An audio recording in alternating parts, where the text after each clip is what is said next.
you've heard of 3D printing, but what goes into ensuring the safety of that 3D printed structure? Let's learn more. Tor, tell us a little bit more about who you are and what you do. Hi, I'm a first-year industrial systems engineering student, and my research consists of monitoring, detecting, and then ultimately mitigating internal and external defects throughout the concrete 3D printed process.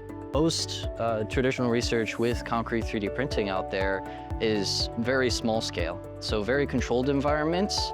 However, the process doesn't allow for large aggregates, which are found in concrete, to be printed. And while the research definitely helps in the mortar realm, it doesn't really pertain to concrete 3D printing. In concrete, specifically concrete 3D printing with large aggregates, there's nothing essentially out there in terms of research.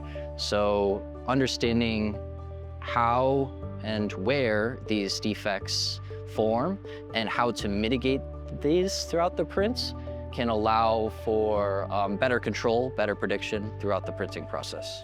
So why is this important?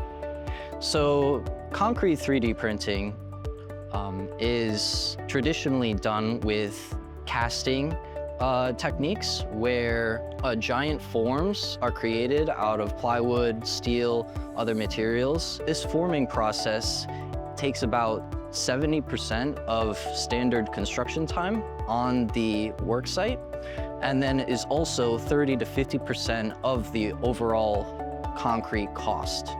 So having a 3D printer that can precisely extrude a filament of concrete in a controlled manner without the use of forms is really essential for not only cost, but material and labor that might occur.